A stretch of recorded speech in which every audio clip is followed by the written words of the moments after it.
Hello everyone, I welcome you all to Divya career.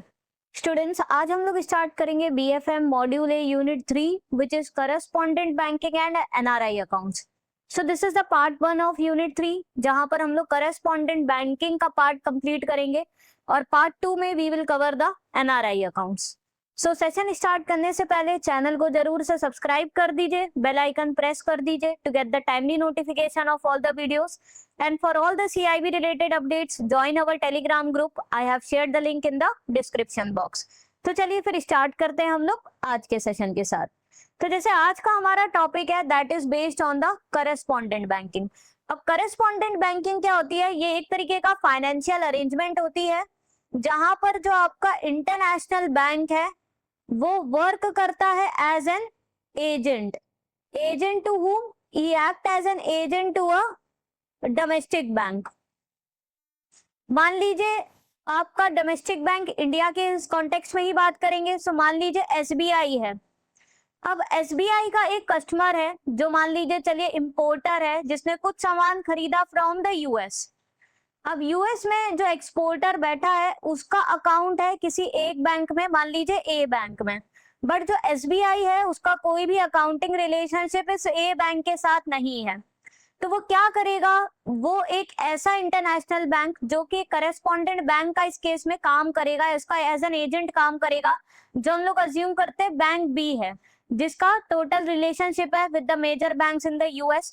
तो domestic bank जो कि SBI है जो कि इस बैंक के साथ अपना अकाउंट मेंटेन करके रखा है, तो वो इसको बोलेगा कि भाई जो हमारा नॉस्टो अकाउंट है, ठीक है, इसको आप डेबिट करके ये पेमेंट इस अकाउंट में क्रेडिट कर दीजिए एक्सपोर्टर के अकाउंट में जो कि बैंक ए में ओपन है। और क्योंकि एसबीआई का कोई भी डायरेक्ट रिलेशनशिप बैंक ए के साथ नहीं है और ना ही हम ये मान के चल रहे हैं एसबीआई के कोई फिजिकल ब्रांचेस है उस कंट्री में, क्योंकि हर एक कंट्री में ब्रांचेस ओपन करना पॉसिबल नहीं है, but import export different countries के साथ होता है और हर एक बैंक के साथ भी अकाउंट ओपन करना पॉसिबल नहीं है।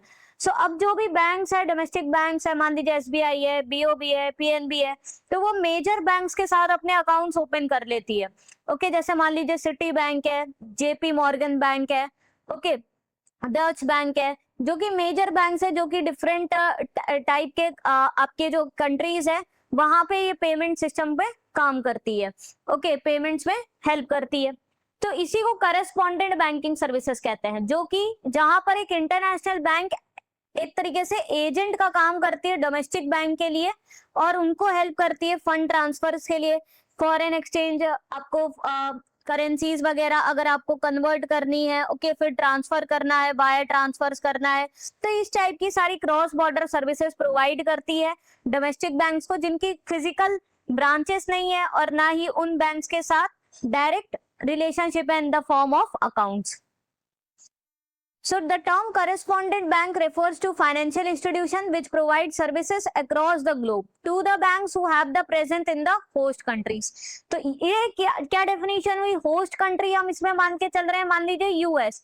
तो यूएस में जो दूसरी बैंक है जो कि हमने माना कि एक्सपोर्टर की बैंक है, अब उसको रिलेशनशिप, उसको पैसे कलेक्ट करने फ्रॉम द इंपोर्टर बैंक, तो उसके बिहाफ पे कौन वर्क कर रही है? एक तरीके से आपकी जेपी मॉर्गन वर्क कर रही है। ओके, जो एक तरीके से सर्विसेज किसको प्रोवाइड कर रही है? एसबीआई बैंक को प्रोवाइड कर रही है और पैसे को रूट कर रही है to the exporters bank.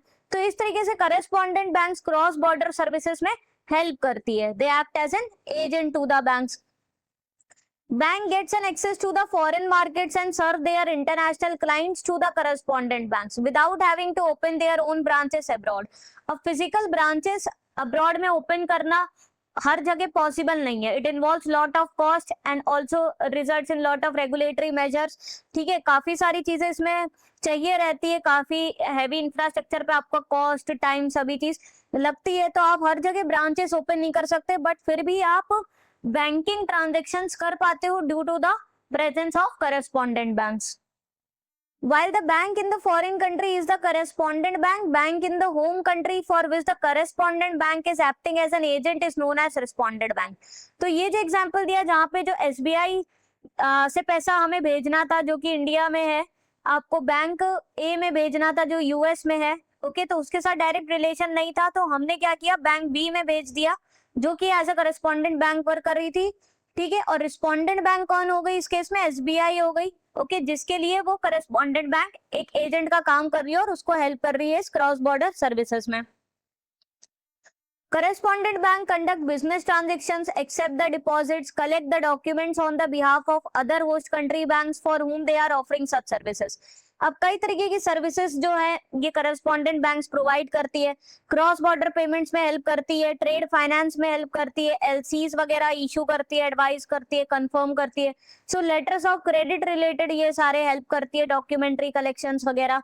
Foreign exchange related, local funds को फॉरेन करेंसीज में कन्वर्ट करना, उनको सेटल करना, उनके बिहाफ पे डिपॉजिट एक्सेप्ट करना, डॉक्यूमेंट्स कलेक्ट करना। तो इस टाइप की सारी ही इनकी मेन सर्विसेज है जो कि ये प्रोवाइड करती हैं। हम लोग और अच्छे से करस्पॉन्डेंट बैंकिंग को समझेंगे इस एग्जाम्पल के थ्रू। ठीक है, अब ये मान लीजिए ये इंडियन एक्सपोर्टर है, ओके, जिसने मान लीजिए कोई तो मशीनरी इंपोर्ट करवाई है फ्रॉम द फ्रांस, ये हम मान के चल रहे हैं फ्रांस से इंपोर्ट करवाई है, तो ये एक्सपोर्टर है, ये आपका फ्रेंच एक्सपोर्टर है। अब इसके लिए इसको पेमेंट करना पड़ेगा for this machinery in the euro, और इस इंपोर्टर का अकाउंट कहां पर है?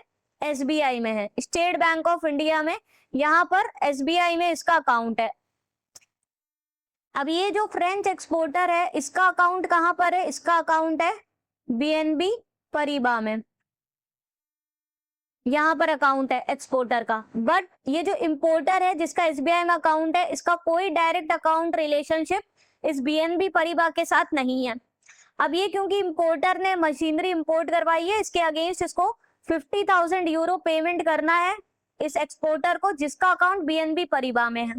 तो इस केस में वो क्या करा जाएगा? जो एसबीआई में जिसका अकाउंट है, अब एसबीआई का क्या है? करस्पॉन्डेंट रिलेशनशिप है, उसका अकाउंट ओपन है एक बड़ी बैंक के साथ, जो कि हम लोग इसमें मान के चल सकते हैं ड्यूट्स बैंक के साथ अकाउंट मेंटेन है। ओके, इंटरमीडिएट करस्पॉन्डेंट बैंक का यहाँ पे काम ड्यूट्स बैंक कर रहा है, जो एक डच बैंक कर रहा है, जिसका कि ओवरऑल सारा रिलेशनशिप पूरा देखता है। ये जर्मनी वगैरह की जो मेजर बैंक्स है, यूरोपियन बैंक्स है, ओके, यूरो सिस्टम में, तो उनका सारा क्लियरिंग सेटलमेंट में ये फिर हेल्प करता है।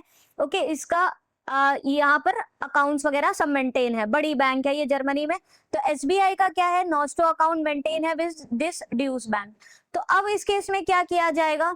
जो इंपोर्टर है उसके अकाउंट से वो जो 50,000 यूरो के इक्विवेलेंट जो इंडियन रुपी बनता है कन्वर्ट करके एसबीआई इस इंपोर्टर के अकाउंट से डेबिट कर देगी।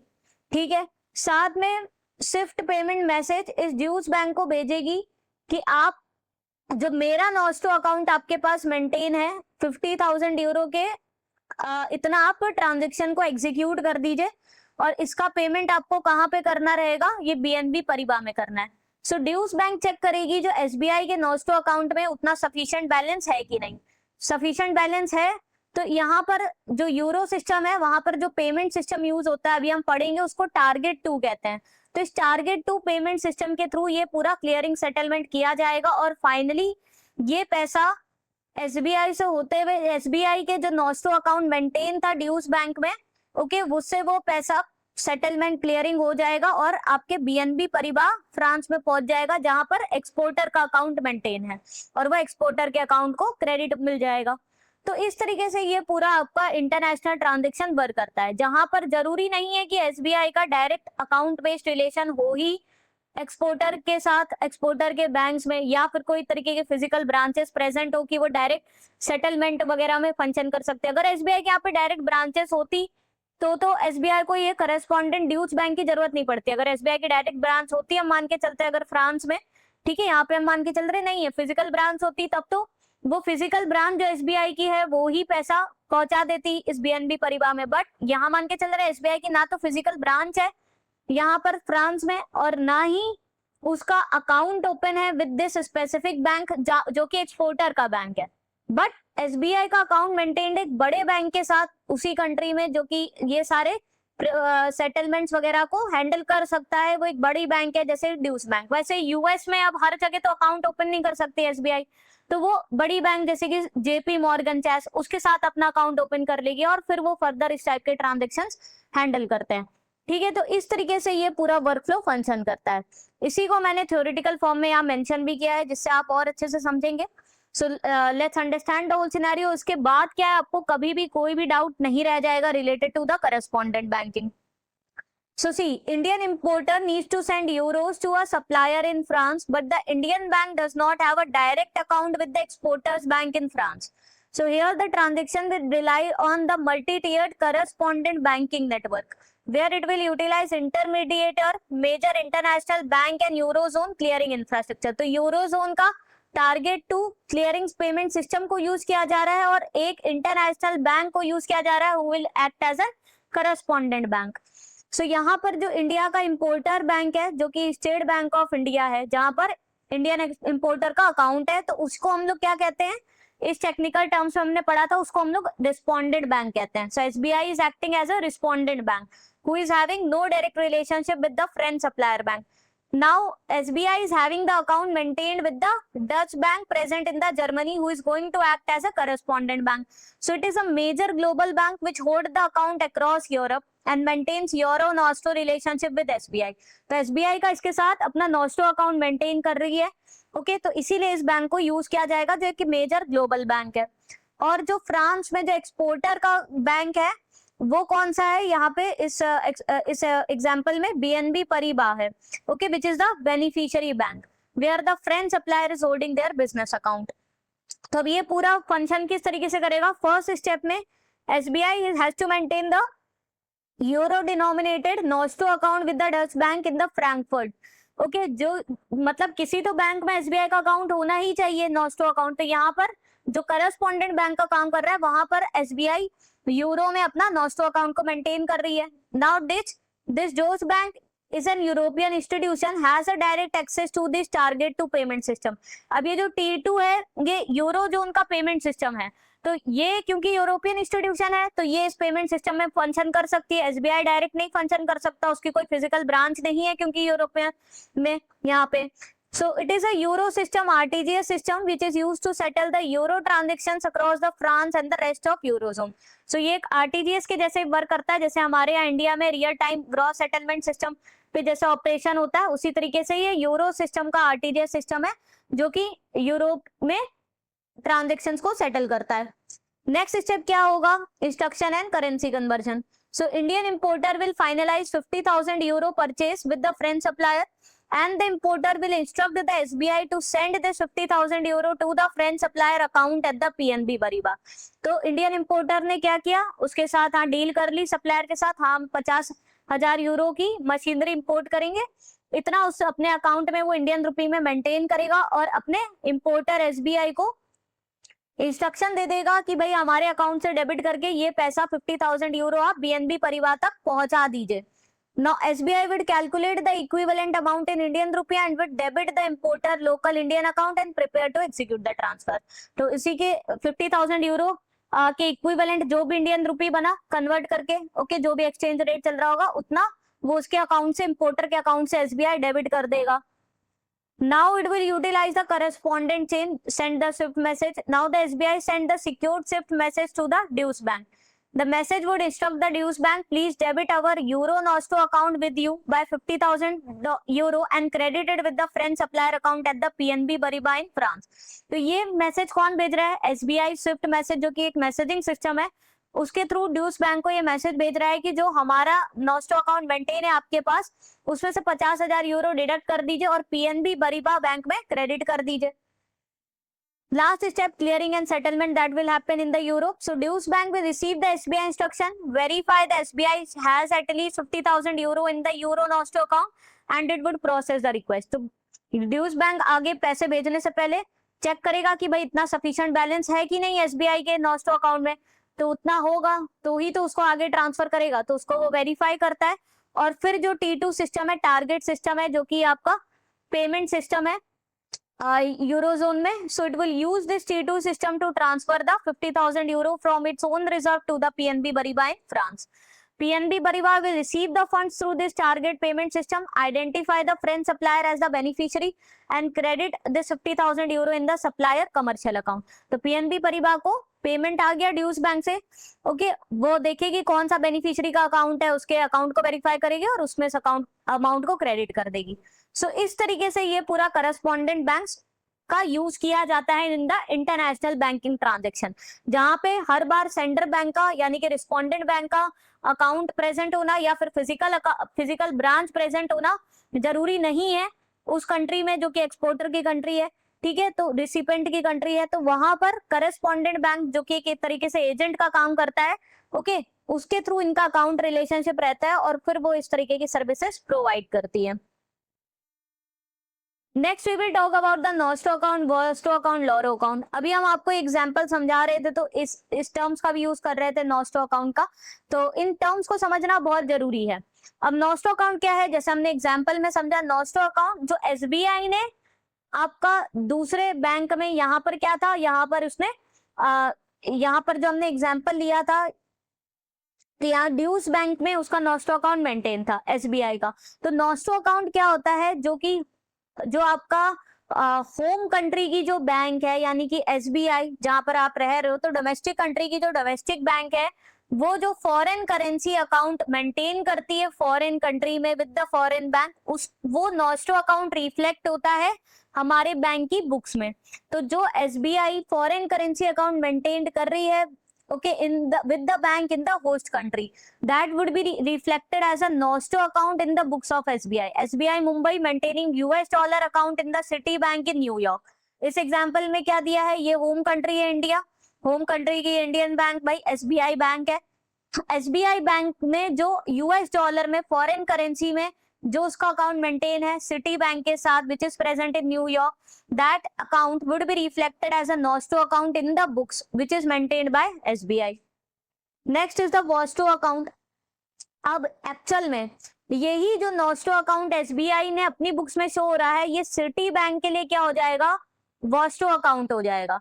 तो इसको हम लोग और दूसरी तरीके से कैसे समझेंगे, non resident bank maintaining an account in the home country in the currency of home country.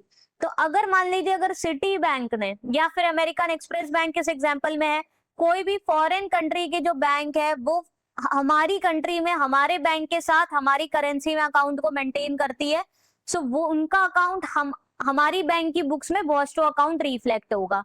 Okay, so American Express Bank of New York maintaining the rupee account with the SBI Mumbai is the Vosto account in the books of SBI। हमारे SBI की books में हमारा account as an ऑस्टो account दिखेगा जो हमने foreign bank में खोल रखा है, और जो फॉरेन बैंक ने एसबीआई के साथ खोल रखा है वो एसबीआई की बुक्स में एज अ वॉस्टो अकाउंट दिखेगा। तो ये एक तरीके से इसी तरीके से दिखता है। अब जो एसबीआई ने अपना अकाउंट नॉस्टो अकाउंट जैसे रिफ्लेक्ट हो रहा है, वो एक तरीके से सिटी बैंक का वॉस्टो अकाउंट दिखेगा, ठीक है। और सिटी बैंक का अकाउंट अगर एसबीआई में है, ओके, तो सिटी बैंक की बुक्स में वो नॉस्टो अकाउंट रहेगा और एसबीआई की बुक्स में वो वॉस्टो अकाउंट रहेगा, ठीक है। तो वो डिपेंड करता है हम लोग कौन से बैंक के टर्म्स में बात कर रहे हैं। तो अगर हम लोग अभी इंडिया में रह रहे हैं, तो हम लोग अगर डोमेस्टिक टर्म्स में सारी चीजों को बात करेंगे, सो हमारी होम कंट्री क्या हो गई, इंडिया हो गई। यहाँ पर जो बैंक है वो हमने देख लिया एसबीआई है। तो हम लोग एसबीआई के टर्म्स में, इंडियन बैंक्स के टर्म्स में बात कर रहे हैं, तो एसबीआई ने जो फॉरेन कंट्री में जो बैंक है, फॉरेन बैंक है, जो हमने मान लिया सिटी बैंक है जो यूएस में है, इसके साथ अपना अकाउंट जो मेंटेन कर रखा है, वो अकाउंट की जो ट्रांजेक्शन्स है वो एसबीआई के बुक्स में एज अ नॉस्टो अकाउंट दिखेंगे जो एसबीआई ने खोल रखा है। और जो सिटी बैंक ने एसबीआई के साथ अकाउंट खोला, अब सिटी बैंक एसबीआई में खोलेगी तो एसबीआई में तो जो करेंसी रहेगी वो इंडियन रुपी में रहेगी। तो जो इंडियन रुपी में सिटी बैंक ने एसबीआई के साथ अकाउंट खोल रखा है वो एसबीआई के बुक्स में वॉस्टो अकाउंट जैसे रिफ्लेक्ट होगा, ठीक है। और इसी का ऑपोजिट सिटी बैंक की बुक्स में रिफ्लेक्ट होगा। मतलब अगर एसबीआई का अकाउंट जो सिटी बैंक में एज अ नॉस्टो इसकी बुक्स में हो रहा है, तो सिटी बैंक की बुक्स में वो एज अ वॉस्टो शो होगा। सिमिलरली जो सिटी बैंक का अकाउंट एसबीआई में वॉस्टो अकाउंट शो हो रहा है, वो सिटी बैंक अपनी बुक्स में एज अ नॉस्टो शो करेगी, ठीक है। तो इस तरीके से ये मिरर अकाउंट टाइप से होता है, बट मिरर अकाउंट एक अलग टर्म होता है जो भी अभी हम समझेंगे। और थर्ड होता है लॉरो अकाउंट। लॉरो अकाउंट सिंपली क्या हो गया, यहाँ पे थर्ड बैंक है। अभी तो यहाँ पे दो बैंक्स की बात हो रही थी, एसबीआई और city bank. Third bank JP Morgan. तो जेपी मॉर्गन अगर बात करेगी कि भाई जो एसबीआई का जो अकाउंट ओपन है सिटी बैंक के साथ, उसमें ऐसा कुछ किया जाए, तो जब वो थर्ड बैंक की बात करती है which is maintaining an account with the other bank, okay, तो उसको लॉरो अकाउंट। जहां पर हम दूसरी बैंक की बात कर रहे हैं, मतलब एक तरीके से अगर जेपी मॉर्गन बात करती है कि एसबीआई का अकाउंट जो यूएस सिटी बैंक के साथ है या फिर सिटी बैंक का अकाउंट जो एसबीआई के साथ है, ओके, तो that is the loro account which means their account with them, okay. तो वही है, नॉस्ट्रो मीन्स अवर अकाउंट, जो हमारा अकाउंट फॉरेन बैंक के साथ है। वॉस्ट्रो जो हमारी बुक्स में कैसे रिफ्लेक्ट, कौन सा अकाउंट रिफ्लेक्ट होगा, जो उनका account, your account with us, and loro their account with them, okay, third party का अकाउंट। फिर एक मिरर अकाउंट होता है। मिरर अकाउंट क्या होता है, एसबीआई नॉस्ट्रो अकाउंट तो कर ही रही है, साथ में एक मिरर अकाउंट भी बना के रखेगी, जो कि वो दो करेंसीज में बना के रखती है। एक होम करेंसी में यानी आईएनआर में मेंटेन करेगी, और दूसरी वो होस्ट कंट्री जहाँ पे उसने अकाउंट खोला है, तो यूएस में खोला है तो यूएस डॉलर में मेंटेन करेगी। तो इसको यूज किया जाता है for the reconciliation of the entries in the nostro account. तो ये मिरर अकाउंट का ट्रांजेक्शन्स के लिए कुछ नहीं यूज होता है। मिरर अकाउंट से अकाउंट जो ट्रांजेक्शन्स हो रहे हैं उनको रिकंसाइल करने के लिए यूज होता है। तो मिरर अकाउंट ये दो करेंसीज में मेंटेन करते हैं। Now we will discuss about the electronic mode of transmission. तो उसमें सबसे पहला है आपका स्विफ्ट। स्विफ्ट का फुल फॉर्म कई बार एग्जाम में पूछा जाता है। It stands for society for world wide interbank financial telecommunication. आपको हमेशा याद रखना है, SWIFT is not a payment system but SWIFT is a global messaging system. बाकी जो हम लोग आज बात करेंगे वो सारे पेमेंट सिस्टम की बात करेंगे, बट जो स्विफ्ट है वो मैसेजेस ट्रांसमिट करने के लिए यूज होता है, पेमेंट सिस्टम ये नहीं है। It is a global member-owned cooperative society and the world's leading provider of secure financial messaging services. तो ये international financial messaging services transmit करने के लिए आपका स्विफ्ट सिस्टम यूज होता है, okay. And it is owned by their जो members bank financial institutions, okay, तो वो लोग इसको ओन करते हैं। SWIFT has inbuilt security system with an automatic authentication of financial messages through a bilateral key exchange. It is available 24 hours a day, 365 days in a year. तो यहाँ पर अब देखिए, हर मेंबर बैंक का एक स्विफ्ट कोड होता है जो यूनिक कोड होता है which is use to route the messages. Bilateral की एक्सचेंजेस वो लगते हैं जिससे ऑथेंटिकेशन होता है, वेरीफाइड मैसेजेस ऑथराइज्ड पार्टीज को जाते हैं, और ये 24/7 ऑपरेट करता है ये सिस्टम आपका। Swift is driven and defined by it's vision, mission, और इसकी 3 कोर वैल्यूज क्या है, excellence in its operations, community जो पूरे banks financial institutions member banks, okay, सबको ये एक तरीके से जोड़ के रखा है, नेटवर्किंग का काम कर रहा है, and the innovation in the banking system. तो ये 3 इसके कोर वैल्यूज है। Works on the 3 pillars, excellence, community and innovations.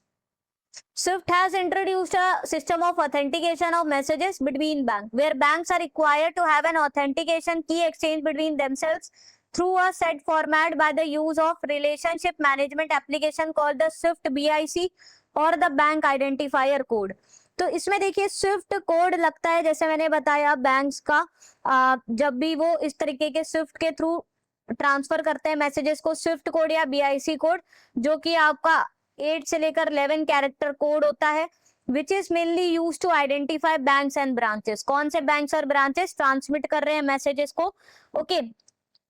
तो उसके लिए होता है एक्चुअली 4 जो लेटर्स होते हैं इसमें, that is a bank code.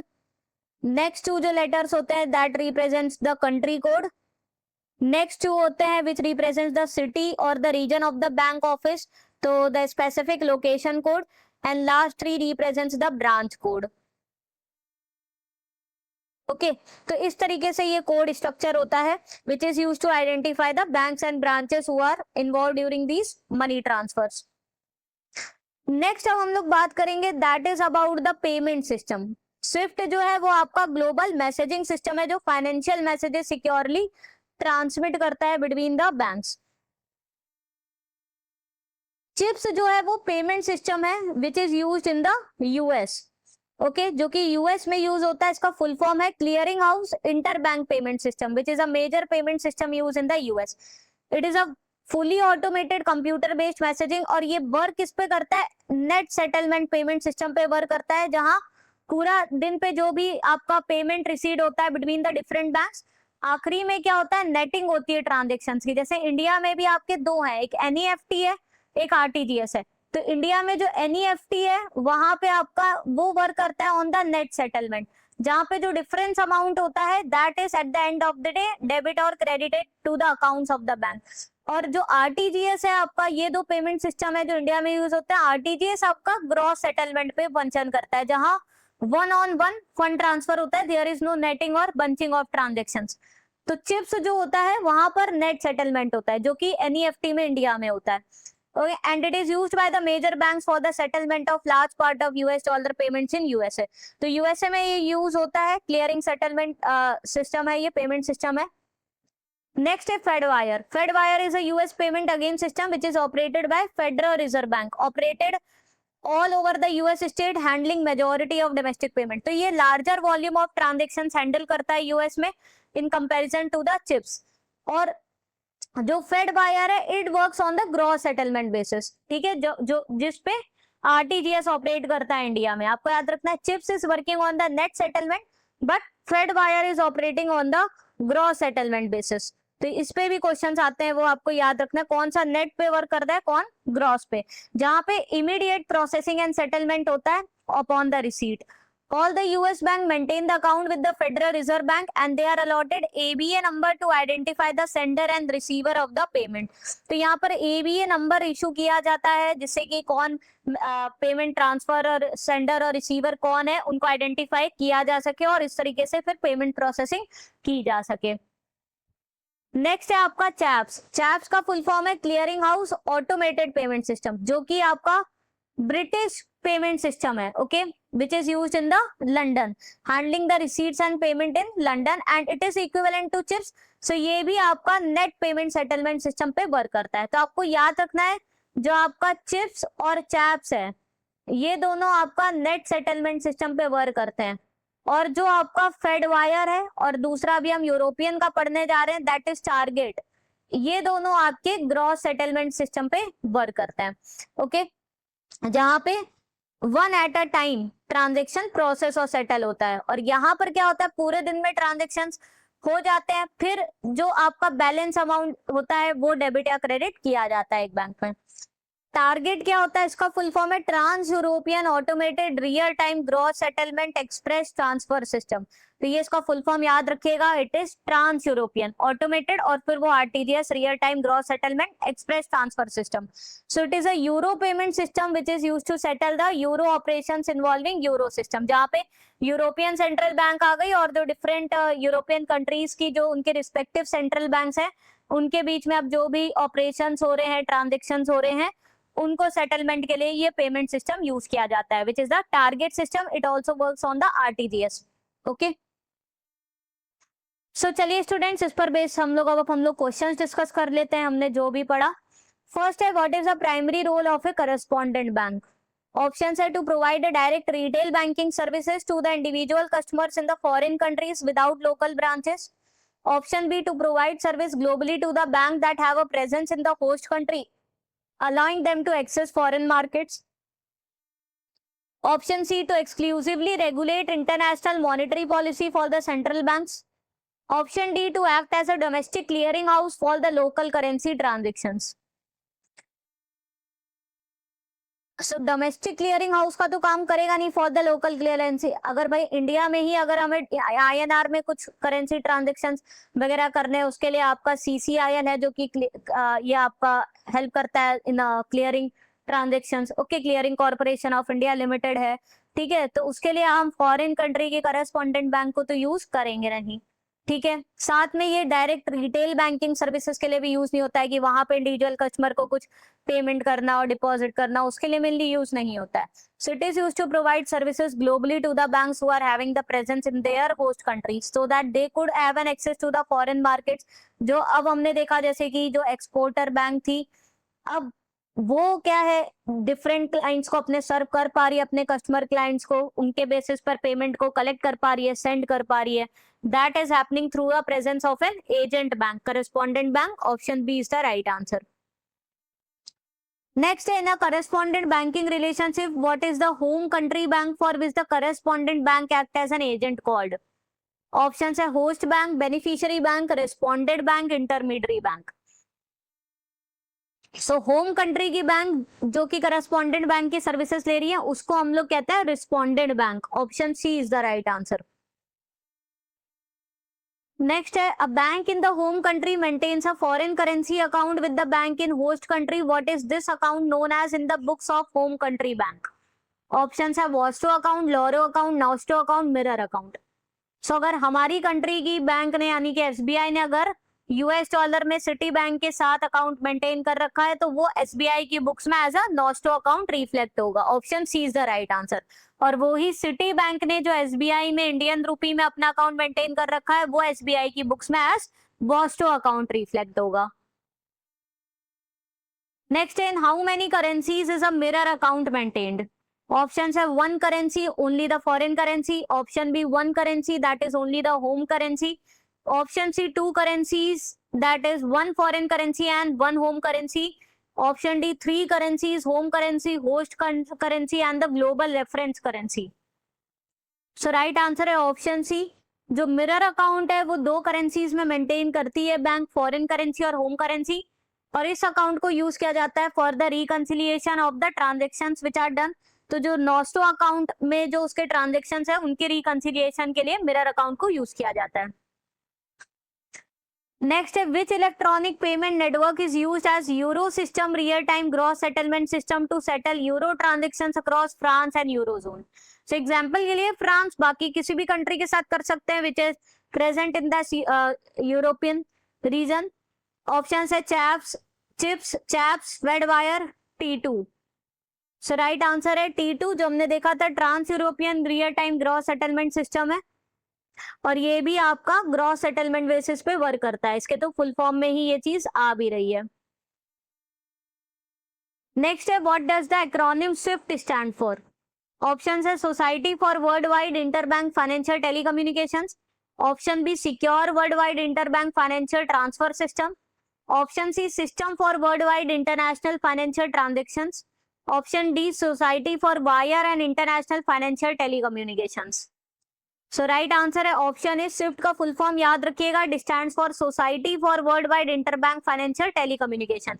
और ये एक ग्लोबल मैसेजिंग सिस्टम है, not a payment system. Next है which US payment system is operated by Federal Reserve Bank and handles majority of domestic US payments on a gross settlement basis. Option है CHAPS, Fedwire, CHIPS, TARGET. So US payment system जो कि gross settlement basis पे work करता है that is फेडवायर. तो ये हमने पहले भी बताया था फेडवायर and targets works on a gross settlement basis जहां पे वो इंडिविजुअल ट्रांजैक्शंस का प्रोसेस और सेटलमेंट होता है और चैप्स और चिप्स नेट सेटलमेंट बेसिस पे वर्क करते हैं. So students this is the end of the session. अगर आपको सेशन यूजफुल और इन्फॉर्मेटिव लगा हो जरूर से सेशन को लाइक कर दीजिए, चैनल को सब्सक्राइब करके बेल आइकन प्रेस कर दीजिए to get the timely notification of all the videos. And for all the CIB related updates do join our Telegram group. I have shared the link in the description box. See you in the next session. Thank you.